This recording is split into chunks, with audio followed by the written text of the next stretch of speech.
కొరకు మనందరం ఒకసారి చదువుదామా? అందరం ఒకసారి చదువుదాం నిదానంగా. 14వ వచనం నుంచి. అప్పుడు అతడు, మన పితరుల దేవుడు తన చిత్తమును తెలుసుకొనుటకును ఆ నీతిమంతుని చూచుటకును ఆయన నోటి మాట వినుటకును నిన్ను నియమించి ఉన్నాడు. నీవు కన్నవాటిని గూర్చియు విన్నవాటిని గూర్చియు సకల మనుషుల ఎదుట ఆయనకు సాక్షివై ఉందువు. గనుక నీవు తడవు చేయుట ఎందుకు? లేచి ఆయన నామమును బట్టి ప్రార్థన చేసి బాప్తిస్మము పొంది నీ పాపములను కడిగి వేసుకొనమని చెప్పాను. అంతటా నేను యెరూషలేమునకు తిరిగి వచ్చి దేవాలయములో ప్రార్థన చేయుచుండగా పరవశుడనై ప్రభువును చూచితిని. అప్పుడు ఆయన, నీవు త్వరపడి యెరూషలేము విడిచి శీఘ్రముగా వెళ్ళుము. నన్ను గూర్చి నీవిచ్చు సాక్ష్యము వారు అంగీకరింపరని నాతో చెప్పాను.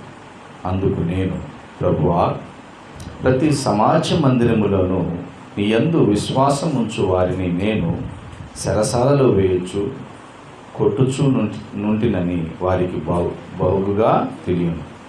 మరియు నీ సాక్షి అయిన స్టెఫను రక్తము చిందింపబడినప్పుడు నేను కూడా దగ్గర నిలిచి అందుకు సమ్మతించి అతన్ని చంపిన వారి వస్త్రములకు కావలి ఉంటుందని చెప్పుతని. అందుకు ఆయన, వెళ్ళుము, నేను దూరముగా అన్యజనుల యొద్దకు నిన్ను పంపుదునని నాతో చెప్పాను. హల్లెలూయా. ఇది సమాజానికి పౌలు గారు యేసుక్రీస్తు తనను ఎలాగ దర్శించాడు, నేను ఎలాగ మారాను, దేవుడు నాతో ఏమి మాట్లాడాడు అనే విషయాన్ని అక్కడున్న సమాజం మొత్తానికి చెబుతూ ఉన్నాడు. అంటే తన సాక్ష్యాన్ని పంచుకుంటున్నాడు. ఇప్పుడు ఈ మాటలు చదువుతున్న మనకే ఎంతో ఉజ్జీవంగా అనిపిస్తుంది.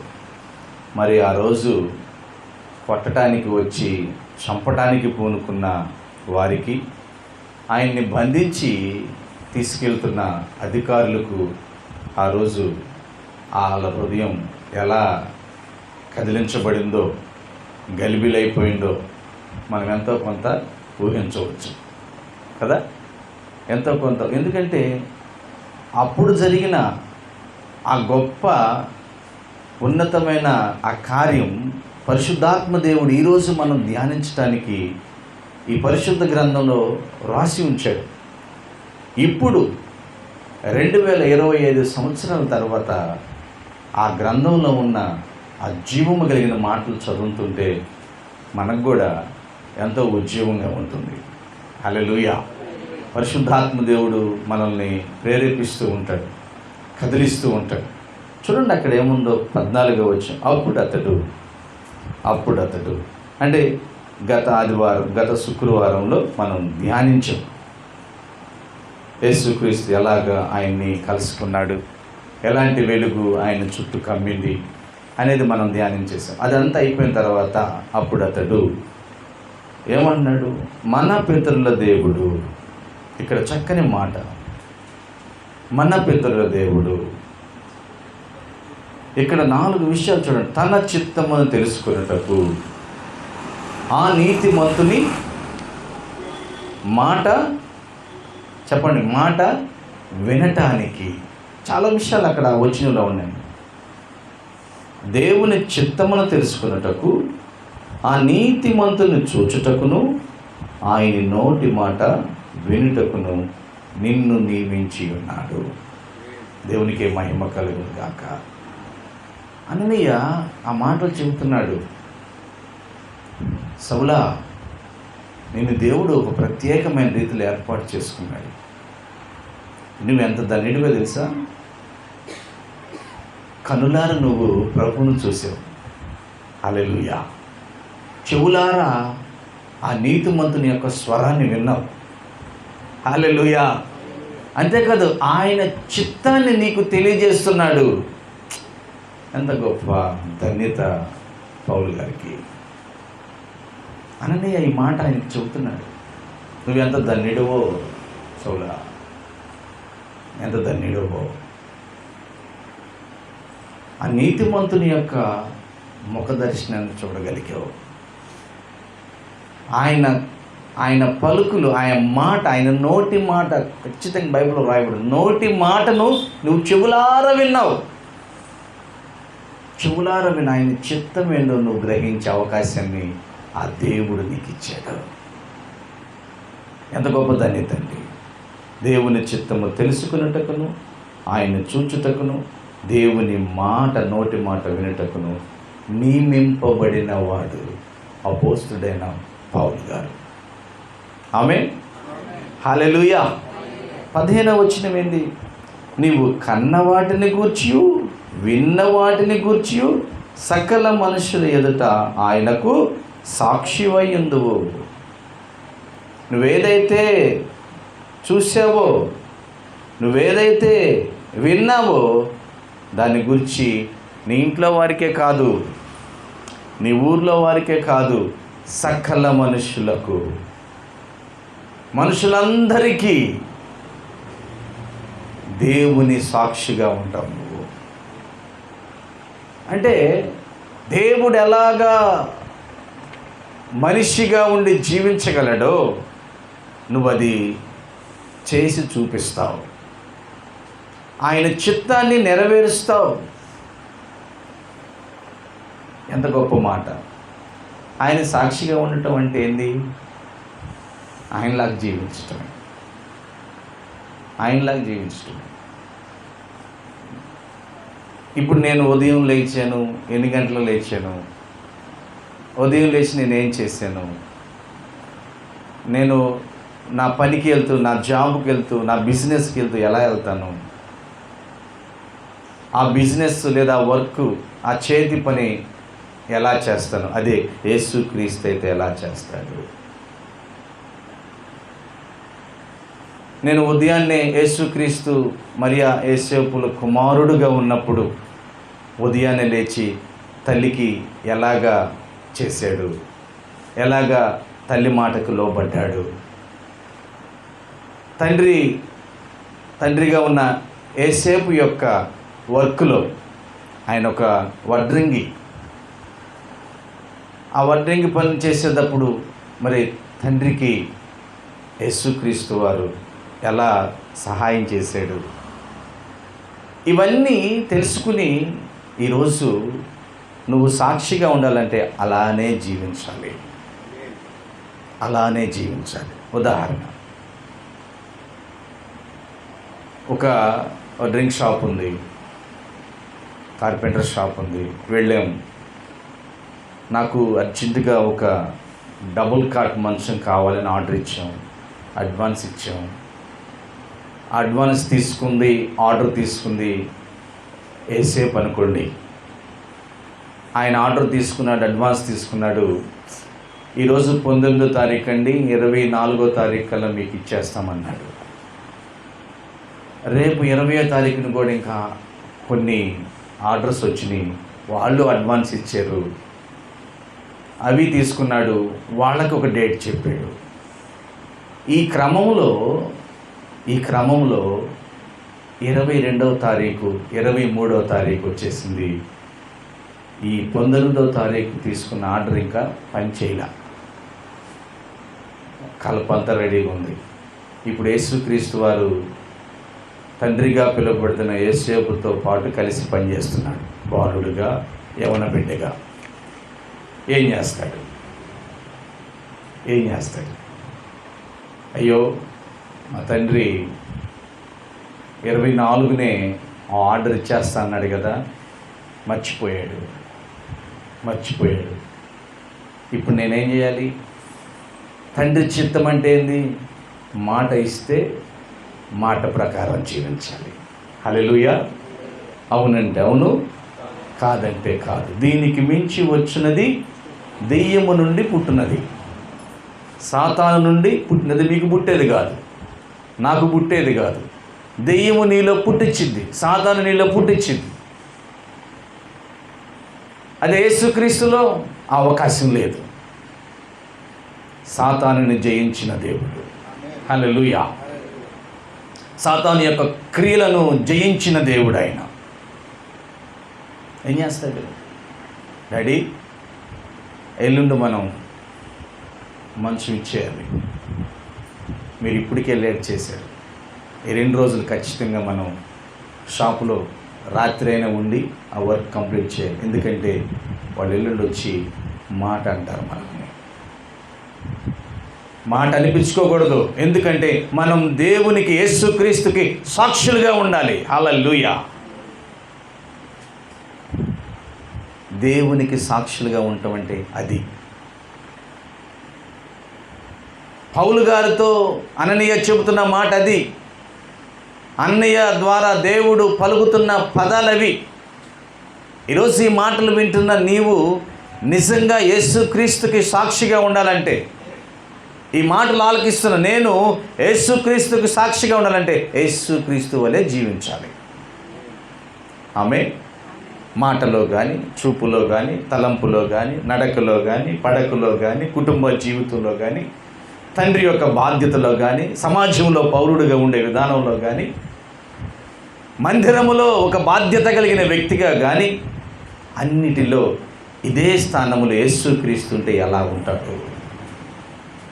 హల్లెలూయా. చాలామంది యవనస్తులు ఇక్కడ వర్షిప్ టీంలో చక్కగా ఆరాధన చేస్తారు, ప్రవచనాలు చెబుతారు, మంచి పరిచర్య చేస్తారు, కాలేజీకి వెళ్ళేటప్పుడు నడు రోడ్లో నడుచుకుంటూ వెళ్తారు. మనకి భారతదేశంలో ఒక రూల్ ఇచ్చారు, రోడ్ రవాణా వాళ్ళు. ప్రతి వ్యక్తి లెఫ్ట్ సైడ్లో అంచున నడుచుకుంటూ వెళ్ళాలి, అంతేనా? రైట్ సైడ్లో వెళ్తే అది చట్టరీత్యా నేరం. మరి నీవు నిజంగా యేసుక్రీస్తుకు సాక్షిగా ఉండాలంటే ఎక్కడ వెళ్ళాలి? మధ్యలో వెళ్ళాలా? చెప్పండి, మధ్యలో వెళ్ళాలా? వెళ్ళకూడదు.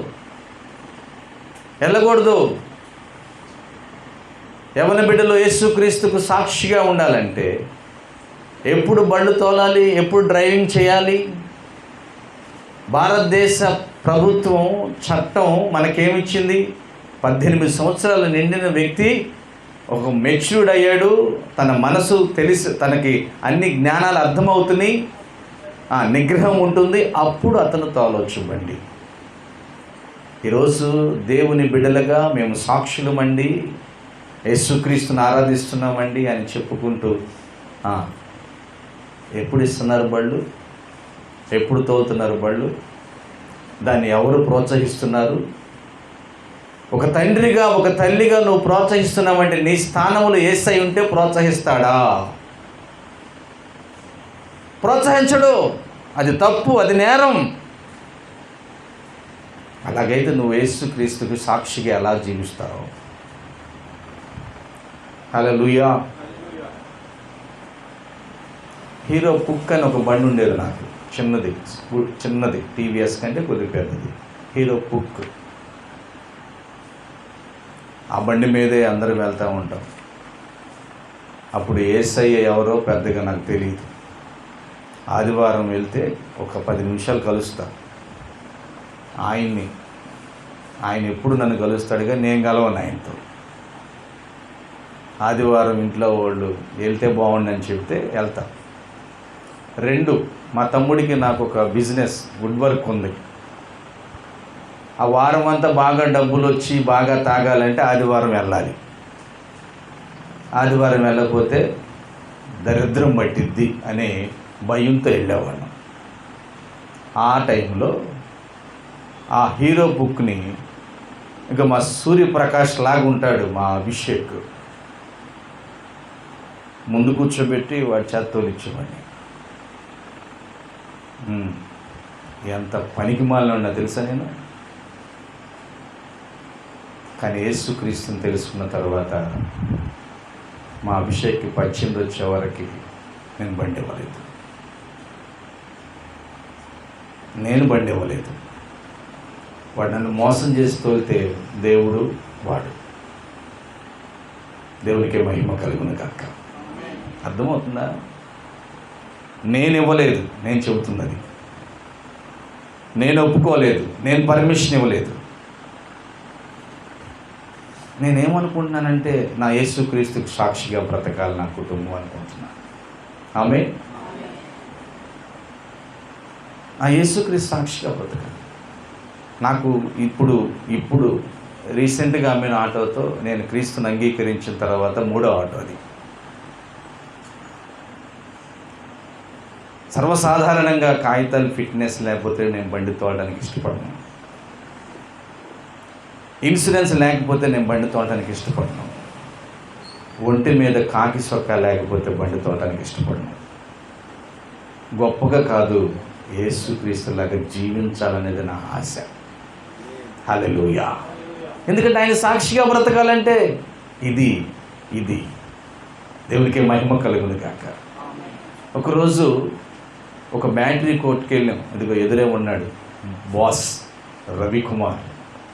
ఆయన అంతకుముందు కండలు తిరిగే టీషర్ట్లు వేస్తాడు, ఇప్పుడు అప్పుడప్పుడు వేస్తున్నాడు.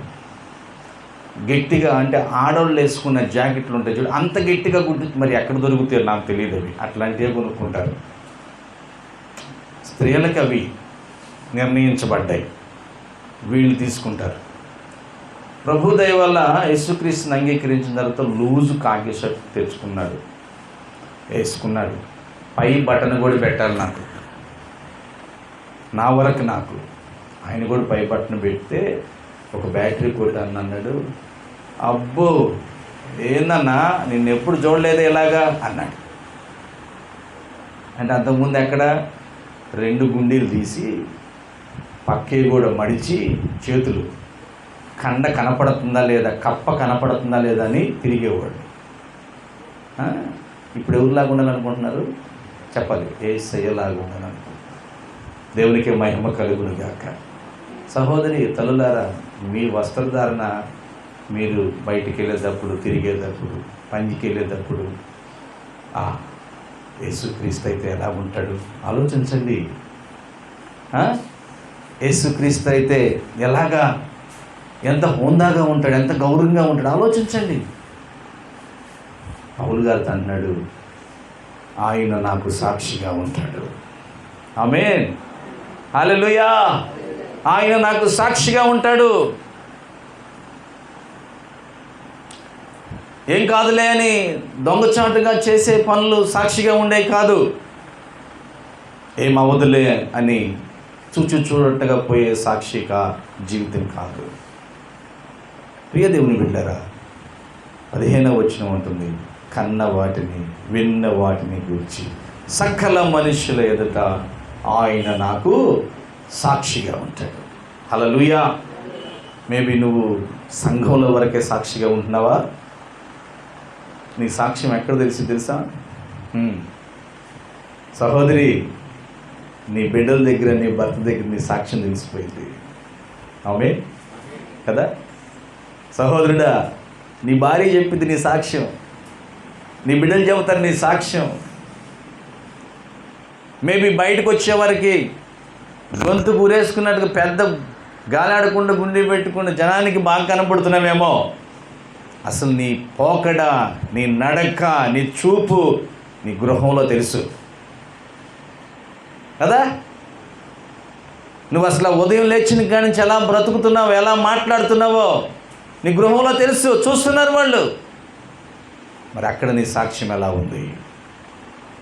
పౌలు గారితో అంటున్నాడు, సకల మనుషుల ఎదుట ఇతను నాకు సాక్షిగా ఉంటాడు. ఆమేన్, హల్లెలూయా. ప్రియదేవుని బిడ్డారా, నేను 10th క్లాస్ ఇంగ్లీష్ ఫెయిల్ అయ్యా. 33 మార్కులు వచ్చి 35 అయితే పాస్ అవుతారు. విచిత్రం ఏంటంటే నాకు ఆ పోయం వచ్చు, ఇప్పుడు కూడా చెబుతాను మీకు. బ్యాంగిల్స్ అల్లర్ are we who bear our shining loads అని ఒక పోయం, 6 లైన్లు ఉంటాయి. 5 పోయంలు బట్టించారు మాకు హాస్టల్లో. విచిత్రం ఏంటంటే నా పక్కన ఉన్నవాడికి ఏమీ రాదు, ఇప్పుడు ఉన్నాడు. 2 ఆడపిల్లలు, ఆయనకి ఐటీడీలో పనిచేస్తున్నాడు. నేను రాసుకున్నాయని ఆయన తీసుకుంటాడు, ఆయన రాసుకుని నాకు ఇస్తాడు. ఇది కూడా తీసుకున్నాడు, పేపర్ ఇవ్వాల, వార్నింగ్ బిల్ కొట్టిన తర్వాత ఇచ్చాడు. మనకే అంతంత మాత్రమే ఇంగ్లీషు. 2 లైన్లు రాసేవారికి పేపర్ లాక్కున్నాడు. 33 వచ్చి ఫెయిల్ అయ్యి. ఎరా నువ్వు పాస్ అయినా, ఎందుకు పాస్ అవుతావు, నువ్వు కూడా పోయావుగా. ఎట్టగట్ట సంవత్సరం కుస్తీ పడి ఒకసారి ఒక చోటకు ప్రార్థనకి వెళ్ళాను. వినండి. ఒక అమ్మంది, ఈ సంవత్సరం నువ్వు పాస్ అయిపోతావు అంది ప్రార్థన చేసి. చాలా దూరం వెళ్ళాను, ఇప్పుడు ఏం చెప్పను కానీ ఒక రాత్రి అంతా ప్రార్థన చేసి అబ్బా అనుకుని ఇక ఆమె పాస్ అయిపోతానని చెప్పింది కదా అని చెప్పి బాపట్లలో సెంటర్ పడింది, రాస్తా ఉన్నాను. ఒక ఆయన తీసుకొచ్చి కాపీ ఇచ్చాడు, రాసుకోవాలి. ఆమె చెప్పింది నేను ఈ సంవత్సరం పాస్ అయిపోతానని. హల్లెలూయా. మళ్ళీ పోయా. అలాగని నేను కాపీ పంపించింది దేవుడు అని చెప్పట్లా, జాగ్రత్త, మీరు అర్థం చేసుకోవడంలో పొరపడొద్దు. ఆమె చెప్పిందని నేను చదవకుండా పోయా. అది మెయిన్, అది అర్థం చేసుకోండి. మనం దేవునికి సాక్షిగా ఉండాలని చెప్పి మనం కష్టపడకుండా ఇష్టానుసారంగా జీవించే జీవితం కాదు. ఖచ్చితంగా మన ప్రయత్నం అనేది ఉండాలి. ఆమేన్. హల్లెలూయా. నీ ప్రయత్నం ఉన్నప్పుడు పరిశుద్ధాత్మ దేవుడు నీకు సహాయం చేస్తాడు. నీ మనసులో తపన ఉండాలి, నేను మంచిగా బ్రతకాలి, నేను అబద్ధాలు ఆడకుండా బ్రతకాలి. చిన్నదేగా, ఇక్కడ అడగకపోతే కష్టం అనుకోమాక, ఎక్కడైనా నిజమే చెప్పాలి. ఆమేన్. ఇక్కడ కొన్ని మాటలు మసాలా వేసి కలపొచ్చు అనుకోమాక, ఎక్కడైనా ఖచ్చితంగానే మాట్లాడాలి. ఆమేన్. అది యేసుక్రీస్తుకు సాక్షిగా ఉండటం. డాడీ ఎక్కడున్నావు? ఇప్పుడే టర్నింగ్ తిరుగుతున్నాను. ఈయన ఎక్కడో ఉంటాడు. ఇంట్లో వాళ్ళకి అబద్ధాలు చెబుతున్న తండ్రులారా, ఇంట్లో వాళ్ళకి అబద్ధాలు చెబుతున్న పిల్లలారా, మీరు ఎలాగ సాక్షులుగా ఉంటారు? ఎక్కడున్నావు అక్కడే చెప్పు. ఆమె పెద్ద ఆయన చూస్తున్నాడు పైనుండి. రాజేష్ చూడ్డా, దేవుడు అన్నీ చూస్తాడు. ఆయనకు మరుగైనది ఏది లేదు. ఋతుమా ఉందా? ఏమీ లేదు. ఎక్కడికి వెళ్ళావంటే నేను ఎక్కడి దాకా వెళ్ళొచ్చా. ఎక్కడి దాకా చెప్పండి, ఎక్కడి దాకా వెళ్ళారో, ఎక్కడున్నారో చెప్పండి. ఇప్పటి నుంచే చెప్పడం అలవాటు చేసుకుంటే యేసుక్రీస్తుకు మీరు సాక్షులు అవుతారు. ఆమేన్.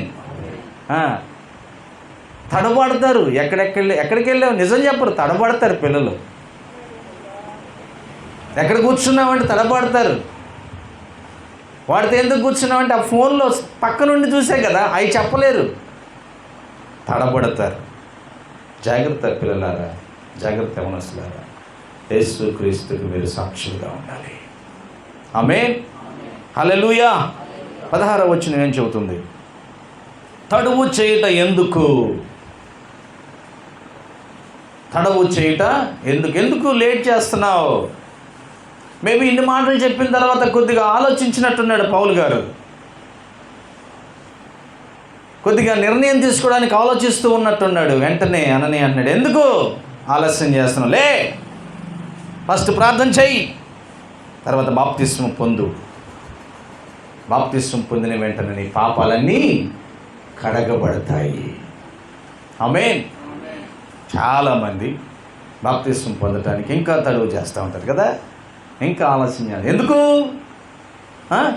వయసు రాలేదండి. దేనికి? ఏం చేయటానికో వయసు రాలేదంట. అప్పుడు ఏమైపోయింది? ఏమైపోవాలి? పుళ్ళు మొత్తం ఊడిపోవాలా? జుట్టు మొత్తం రాలిపోవాలా? రంగు వికారం అవ్వాలా? ఎముకల్లో ఉన్న సత్తు తగ్గిపోవాలా? ఎప్పుడు? అడుగుతున్నానండి. ఎప్పుడు? దేవుడు మాట్లాడుతున్నప్పుడు, దేవుడు దర్శించినప్పుడు, నీ హృదయం తెరవబడినప్పుడు బాప్తిసానికి ఎందుకు ఆలస్యం? లే, ఆలస్యం ఎందుకు? ప్రార్థన చేయి, యేసుక్రీస్తు నామములో బాప్తిసం తీసుకో. ఆ పాపములు నువ్వు అప్పుడు వరకు చేసిన పాపాలన్నీ ఆయన రక్తము ద్వారా ఆయన కడిగి వేస్తాడు. హల్లెలూయా. 17వ వచనం ఏమైపోయింది? ఇదంతా అయిపోయిన తర్వాత, ఆయన ప్రార్థన చేసిన తర్వాత ఆయన ఏం చేశాడంటే తిరిగి యెరూషలేముకి వెళ్ళాడంట. యెరూషలేముకి వెళ్ళి ఒకరోజు దేవాలయంలోకి వెళ్ళి ప్రార్థన చేస్తున్నాడు. ఎలా ప్రార్థన చేశాడంటే ప్రార్థనలో పరవశుడైపోయాడంట. హల్లెలూయా. ఎంతమంది అలాంటి ప్రార్థన చేస్తున్నారో ఇక్కడ కూడి ఉన్నవాళ్ళు, వింటున్నవాళ్ళు ప్రార్థనలో పరవశులైపోయి.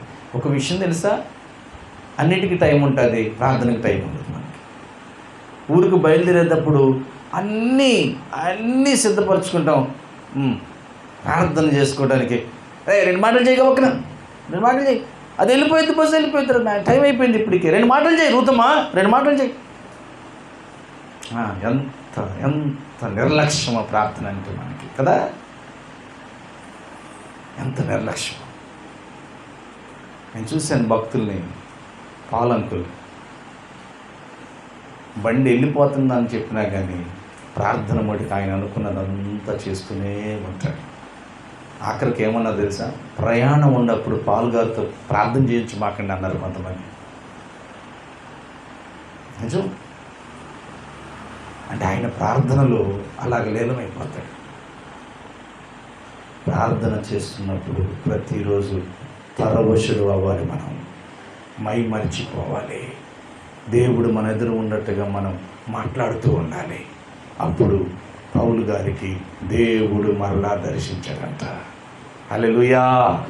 ఆయన మరలా కనబడ్డాడంట, ప్రభువును చూడగలిగాడంట. ఎవరు? పౌలు గారు. చూడండి 18వ వచనం, త్వరగా ఈ యెరూషలేముని విడిచి వెళ్ళిపో. ఎందుకు అంటే నీ సాక్ష్యాన్ని ఇక్కడెవరు అంగీకరించరు. నువ్వు చెప్పే సాక్ష్యం ఎవరు వినరు. పౌలా, నువ్వు త్వరగా వెళ్ళిపో. ఏందయ్యా అని అనలా. అవునయ్యా, నిజమే, ఎవరు అంగీకరించరు. ఎందుకో తెలుసా, ఈ యెరూషలేములో దుర్మార్గంగా బ్రతికే నేను. ఈ యెరూషలేములో సమాజ మందిరంలోకి వెళ్ళి అందరినీ కొట్టి హింసించా. ఈ యెరూషలేములో ప్రార్థన చేసే వాళ్ళకి బద్ధ శత్రువు నేనే. వాళ్ళు నన్ను చూస్తే భయపడేవాళ్ళు. అలాగా ఉన్నాను. ఇప్పుడు వచ్చి నేను నీ గురించి లేదా నా మంచి జీవితాన్ని, మంచి మాటలు చెబితే ఎవరు? నిజమేనయ్యా. అంతే కదయ్యా. ఇంకొకటి తెలుసా, నీ సాక్షి అయిన స్టెఫను, నీ సాక్షి చక్కనగా ఉంది ఆ మాట కదా. నీ సాక్షి అయిన స్టెఫన్ అంటే స్టెఫన్ జీవితం పౌలు గారు ఎలా వర్ణిస్తున్నారంటే యేసయ్యలాగా జీవించాడని చెబుతున్నాడు. హల్లెలూయా. కూడా స్టెఫన్ ఎవరిలాగా జీవించాడు? యేసయ్యలాగా జీవించాడని పౌలు గారు చెబుతున్నాడు. నీ సాక్షి అయిన స్టెఫను చంపబడేటప్పుడు నేను అక్కడే ఉన్నా. రక్తము చిందించబడుతున్నప్పుడు నేను అక్కడే ఉన్నా. నేనే సాక్షిని. ఆయన్ని రాళ్లతో కొట్టి హింసించడానికి వెళ్ళే వారి బట్టలకు, చెప్పులకు కాపలా కాసిన వాడినయ్యా. నిజమే, నా మాటలు ఎవరు నమ్మరు. నిజమే ప్రియదేవుని బిడ్డలారా. కొంతమంది మారు మనసు పొందిన సొంత వాళ్ళు అంగీకరించరు. ఈ డూప్ చేస్తున్నాడు రా, ఏదో ఆశిచ్చి, ఏదో కావాలని, ఏదో వస్తుందని ఈ వేషం వేశాడు. ఏ వేషం? ఈ ముసుగేసాడు అంటారు. ఇక లాభం లేదా, అన్ని రంగులు పోయినాయి, ఈ రంగు పూలుకున్నాడు రా. బాధపడమాకండి. నువ్వు మటుకు యేసుక్రీస్తుకి సాక్షిగా ఉండు. ఆయన నీకు సహాయకుడే నడిపిస్తాడు. హల్లెలూయా. ప్రార్థన చేసేటప్పుడు పరవశుడిగా మారు. ఆత్మతో ప్రార్థించు, ఆత్మలో మూలుగు. ఆయనను దర్శిస్తాడు. ఆయన చిత్తము నీ పట్ల ఏమైనదో నీతో మాట్లాడతాడు, నాతో మాట్లాడతాడు. ఆమేన్. హల్లెలూయా. ఆ మాటలు చెప్పినప్పుడు చూడండి 20వ వచనం, మరియు నీ సాక్షి అయిన స్టెఫను రక్తము చిందింపబడినప్పుడు నేను కూడా దగ్గర నిలిచి అందుకు సమ్మతించి అతని చంపిన వారి వస్త్రములు కావలి ఇంటినని చెప్పింది. అందుకు ఆయన, వెళ్ళుమో, నేను దూరముగా అన్యజనుల ఎదుగు నిన్ను పంపుతున్నాను నాతో చెప్పాను. ఇక్కడి నుంచి యెరూషలేము నుంచి బయటకు వచ్చాయి, నేను దూరంగా తీసుకెళ్తాను. నేను ఎరగని ప్రజల దగ్గరికి నేను తీసుకెళ్తాను. వాళ్ళకి నేనెవరో చెప్పు. హల్లెలూయా. వాళ్ళ మధ్యలో నిన్ను బలమైన సాక్షిగా వినియోగించుకుంటాను. ప్రియదేవుని బిడ్డలారా, ఎన్ని విషయాలు మనం నేర్చుకున్నాం. దేవుని చిత్తాన్ని నెరవేర్చడానికి వచ్చిన వ్యక్తి పౌలు గారు. ఆయన నోటి మాటను చెవులారా వినిన వ్యక్తి పౌలు గారు. ఆయన ముఖ దర్శనము చూసిన వ్యక్తి పౌలు గారు. అంతేకాదు ఆయన చిత్తానుసారముగా జీవించే వ్యక్తి. అంతేకాదు ఆయన సాక్షిగా నిలబడిన వ్యక్తి.